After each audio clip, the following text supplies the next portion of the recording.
Pending పెట్టిరు, రాష్ట్రపతి appointment కూడా కనీసం మాకు ఇస్తలేరు, కావాలనే మోడీ చెప్పిండు అపాయింట్మెంట్ ఇవ్వద్దని అని.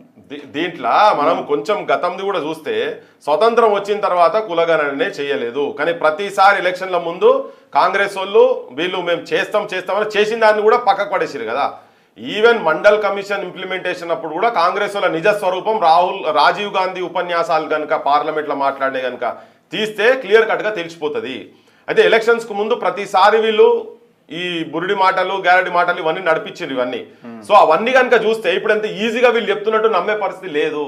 వీళ్ళు ఈసారి కూడా బీసీలను మోసం చేసిన. ఇంకోటి ఏంటంటే ఇప్పుడు నిజంగానే వాళ్ళకు చిత్తశుద్ధి ఉన్నది వీళ్ళ పట్ల అంటే ప్రతి పార్లమెంటు సెగ్మెంట్లో ఇది వాళ్ళ సిడబ్ల్యూసీ తీసుకున్నటువంటి నిర్ణయం కదా, 2 అసెంబ్లీలు బీసీలకు ఇస్తామని చెప్పని వాళ్ళు తీర్మానాలు చేసుకొని పెట్టుకున్నారు, పార్టీలు చేసిండ్రు. వీళ్ళని ఒక ఎంపీ నియోజకవర్గంలో పార్లమెంట్ ఒక ఎంపీ దాంట్లో 2 అసెంబ్లీలు బీసీలకు ఇవ్వాలని చేయలే కదా వాళ్ళు.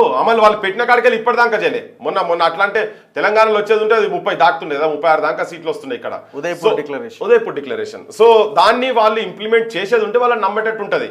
ఇప్పుడు నేనేంటంటే నువ్వు కొట్లాడతలేవు కదా, కొట్లాడక ముందే వాళ్ళు ఇట్లా అంటారు. బీజేపీ వాళ్ళని నువ్వు పెట్టుకున్నావు కదా, నీ మేనిఫెస్టోలో నువ్వు పెట్టినావు, నువ్వు ఎట్లిస్తావు అని చెప్పి నువ్వు ప్రజల నుంచి ఒక ఒత్తిడి అయితే తీసుకొచ్చే ప్రయత్నం జరగాలి కదా. నువ్వు ఏదో 2 ట్రైన్లు బుక్ చేసి 2000 మంది వచ్చారు 3000 మంది వచ్చారని ఉట్టి ఒకరోజు ఒక 2020 మ్యాచ్ లెక్క కూర్చొని ఒక 3 గంటల మీటింగ్ పెట్టి ఆడ సరే రాహుల్ గాంధీ వస్తుందంటే ఇంకో 3 గంటలు ఎక్స్టెండ్ చేసి పెట్టుడు కాదు కదా.